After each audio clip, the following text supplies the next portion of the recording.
Gold, trusted gold buyers. మీరు తాకట్టు పెట్టిన బంగారాన్ని విడిపించి ఈ రోజు ఉన్న మార్కెట్ ధరకు కొనబడను. సార్, అంటే టీచర్ ఉద్యోగం అనేది నిజంగా ఎంతో గౌరవప్రదమైంది. అలాగే ఒక నెక్స్ట్ జనరేషన్ని ఒక మంచి పద్ధతిలో కానివ్వండి, అది ఆరోగ్యంగా అయినా లేదా మెంటల్ కండిషన్లో అయినా, ఒక గొప్ప మానసికంగా అయినా ఎటు చూసుకున్నా కూడా నెక్స్ట్ జనరేషన్ ఒక పద్ధతిగా నడిపే గొప్ప అవకాశం ఉన్న ప్రొఫెషన్ అది, ఉద్యోగం అది డెఫినెట్లీ. సో మీరు టీచర్గా చేశారు, హెడ్ మాస్టర్గా చేశారు. ఇప్పటి టీచర్లకి మీరు గుర్తించిన తేడా ఏంటంటారు? ఇప్పటికీ అప్పటి నుంచి ఇవాళ ప్రత్యేకంగా వచ్చిందేం కాదు. ఇప్పుడు దాదాపుగా 35 ఏళ్ల క్రితం, 40 ఏళ్ల క్రితం, 50 ఏళ్ల క్రితం కూడా ఈ దుర్మార్గాలు కాలం మారిపోయింది, ఇవాళ నిన్నట్లాగా లేదు అనుకునే మాటలు వినిపిస్తూనే ఉంటాయి. ఎందుకని నిన్నటికి ఇవాళకి రేపటికి ఆ అంతరం కొద్ది కొద్దిగా వస్తున్నది. కానీ ఇట్ ఈస్ కామనే జనరల్గా ఉంది. అబ్బో మా చిన్నప్పుడులాగా కాదండోయ్ అనే మాట 50 ఏళ్ల క్రితం అనుకున్నారు, 40 ఏళ్ల క్రితం అనుకున్నారు, 30 ఏళ్ల క్రితం అనుకున్నారు, ఈ బోళ్ళకు కూడా అనుకుంటున్నారు. కనుక ఇది మామూలే, సహజం. అది తేడా, ఆ అంతరం అంటే తరానికి మధ్య అంతరం అలా వస్తుంది, ఆ గ్యాప్ అలా వస్తుంది, ఆ పరిణామాలు అలా సంభవిస్తుంటాయి, తేడాలు అలా వచ్చేస్తుంటాయి. కనుక ప్రతి వ్యక్తి నోట ఆ మాట వింటూనే ఉంటాం మనం. అయితే అప్పట్లో కూడా క్లాసులో పాఠం చెప్పడం మానేసి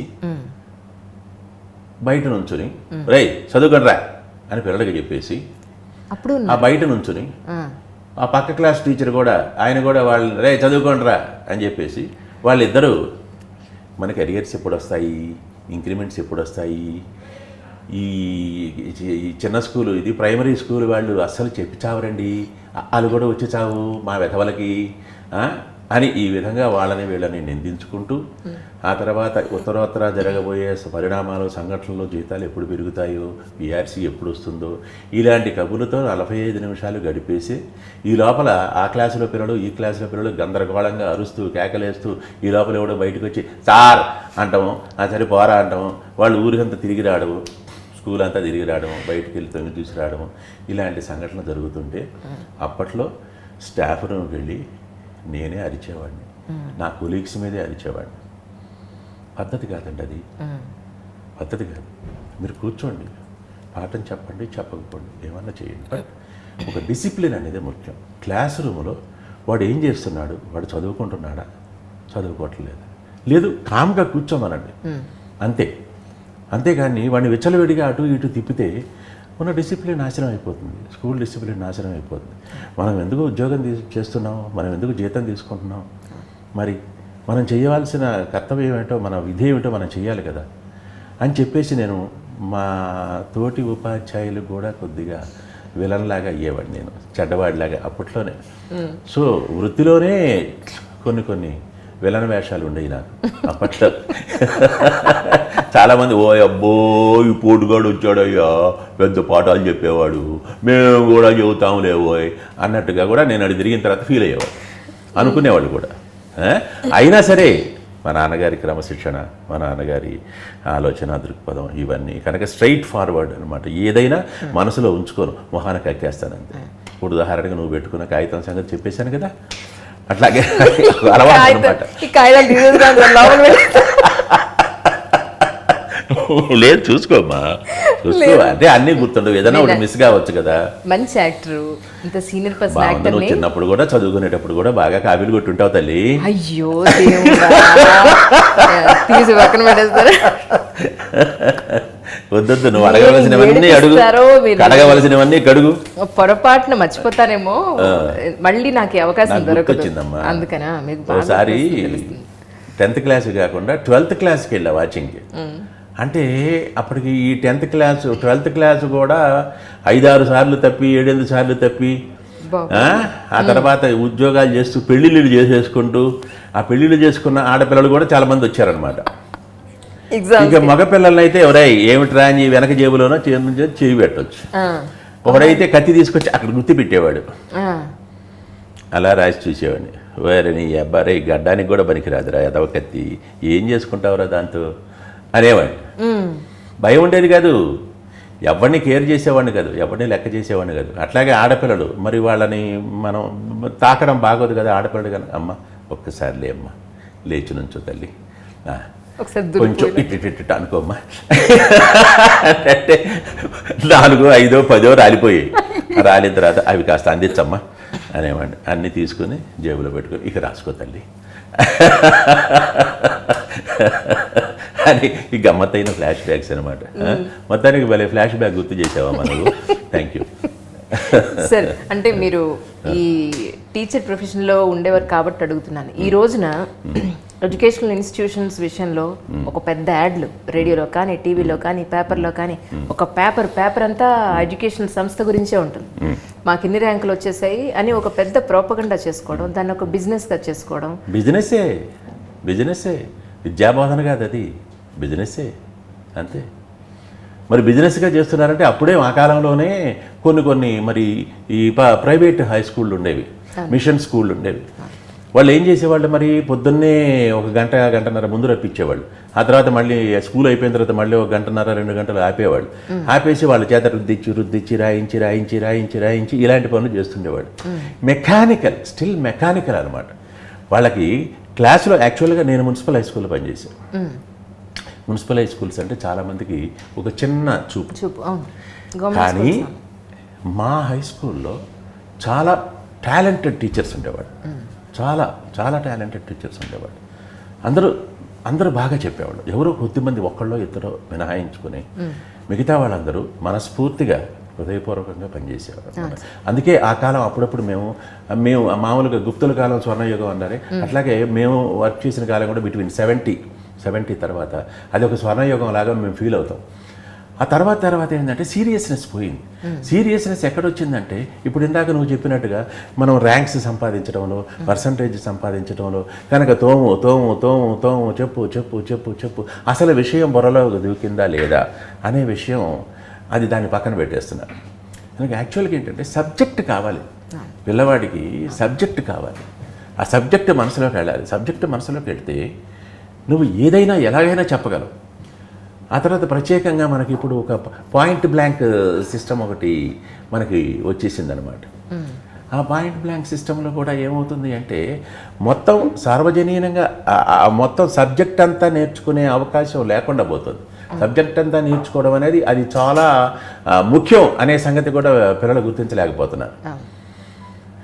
వస్తున్నాయి ఫస్ట్ ర్యాంకులు వస్తున్నాయి, ఆల్ ఇండియా ఫస్ట్ ర్యాంకులు వస్తున్నాయి, స్టేట్ ఫస్ట్ ర్యాంకులు వస్తున్నాయి. స్కిల్ డెవలప్మెంట్ కోసం మళ్ళీ పెడుతున్నారు.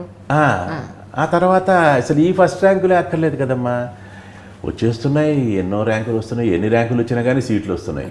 ఇంజనీరింగ్ కాలేజీల్లో కూడా సీట్లు వచ్చేస్తున్నాయి. ఇంజనీరింగ్ కాలేజీలు ఖాళీగా పడి ఉంటున్నాయి, బోలెడన్ని ఖాళీలు ఉంటున్నాయి. మరి ఏం చేస్తారు, ఎక్కడా దొరకని వాళ్ళు పోయి అక్కడ చేరిపోతున్నారు. ఇప్పుడు ఆడపిల్లలు, మా కాలంలో ఆడపిల్లలు మ్యాథమెటిక్స్ తీసుకోవాలంటే భయపడి పారిపోయేవాళ్ళు. మ్యాథమెటిక్స్ అంటే భయపడేవాళ్ళు. మాకు టోటల్గా నేను బీఎస్సీ చదివినప్పుడు MPC double maths and physics అని ఉండేది. నేను డబుల్ మ్యాథ్స్ అండ్ ఫిజిక్స్. ఎంపీసీలో ఒకే ఒక ఆడపిల్ల ఉండేది, ఒక అమ్మాయి. అందరూ ఎక్కువ బయాలజీ ఇవి సైన్స్ గ్రూప్స్ తీసుకునేవాళ్ళు, లేదా ఆర్ట్స్ గ్రూప్స్ తీసుకునేవాళ్ళు బీఏలో. నేను బీఎస్సీ అంటే అప్పుడు లెక్కలు అంటే భయం. ఇవాళ పిల్లలు మీరు ఈ అమ్మాయి ఏ అమ్మాయినని అడుగు, ఏ పాపనైనా అడుగు, మ్యాథ్స్ అండి అని.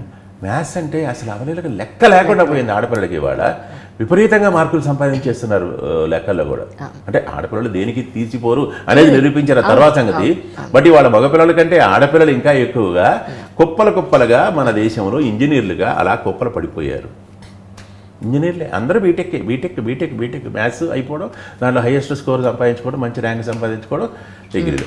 ఎంతమంది ఇంజనీర్లకి ఇవాళ మనం స్థానం సంపాదించగలుగుతున్నాం, ఎంతమందికి ఉద్యోగాలు కల్పించగలుగుతుంది ప్రభుత్వము? ఎక్కడి నుంచి తీసుకొస్తుంది ప్రభుత్వం మాత్రం?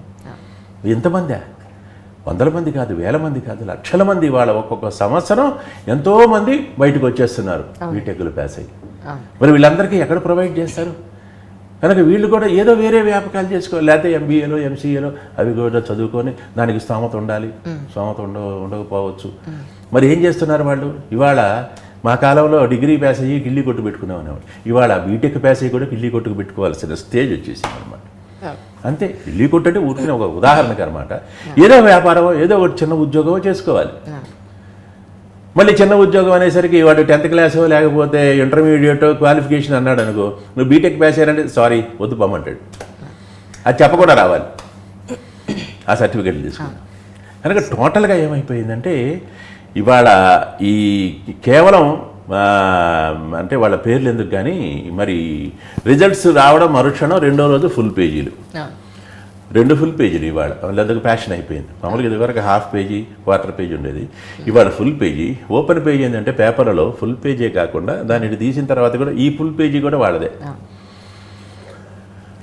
ఎన్ని లక్షలు అవుతుంది అది పేపర్కి? పేపర్లో ఆ యాడ్కి ఆ పబ్లిసిటీ ఎన్ని లక్షలు అవుతుంది? సో 2 ఫుల్ పేజీలు అంటే ఎన్ని లక్షలు అవుతుంది? అలాగే 3-4 పేపర్లలో అలా ఫుల్ పేజీలు వేసేస్తున్నారు. ఎన్ని లక్షలు ఖర్చు పెడుతున్నారు? ఎన్ని లక్షలు ఖర్చు పెడుతున్నారంటే ఎక్కడి నుంచి తీసుకొస్తున్నారు వాళ్ళు? పిల్లల దగ్గర నుంచి గుంజినవేగా. సో పిల్లల దగ్గర నుంచి గుంజుతున్నారు. అయితే ఇవాళ మధ్యతరగతి వాళ్ళు కూడా, వాళ్ళది కూడా తప్పనను, మధ్యతరగతి వాళ్ళు, దిగువ మధ్యతరగతి వాళ్ళు కూడా మేము చాలా పేరున్న కళాశాలలోనే చేర్చాలి, పేరున్న కాలేజీలోనే చేర్చాలి, అక్కడే చదివించాలి. ఆ కాలేజీల్లో ఇవాళ కుప్పల మంది జనం అనమాట. 60 మంది, 70 మంది, 80 మంది ఓ సెక్షన్లో తోచి అవతల బారేయడం అంతే. మరి ఇంతమంది మీద ఎవడో ఒక్కడో ఇద్దరో ముగ్గురో ర్యాంకులు వచ్చినాయి అంటే రాకేం చేస్తాయి? చేస్తాయా? వస్తాయి. వాళ్ళ కోపం వస్తుందేమో పాపం. బట్ ఇది ఒక సగటు మానవుడిగానే ఆలోచన. అంతే నిజం. అది మిమ్మల్ని అడగడానికి కూడా కారణం అదే actually. And for more videos, Please subscribe to iDream. Please subscribe to iDream. Please subscribe iDream. And please subscribe to iDream. For more videos, subscribe to iDream. please like, share and subscribe to the channel. Congratulations, iDream. Subscribe to iDream. Subscribe to iDream. So subscribe to iDream Media. iDream team అందరికి huge congratulations. Please subscribe iDream Media. Please subscribe to iDream. Subscribe iDream. Please subscribe to iDream. iDream అంటే నా కళల ఛానల్ను subscribe చేసుకున్న నోరు తిరుగుతలేదు, మీరైతే గంట గుర్తు కొట్టండి. For more such videos, please subscribe to iDream. Subscribe to iDream. Please subscribe to iDream. Please subscribe iDream Media. Please do subscribe to iDream. Please subscribe to iDream Media. For best entertainment and information, please subscribe iDream. And don't forget to subscribe to iDream.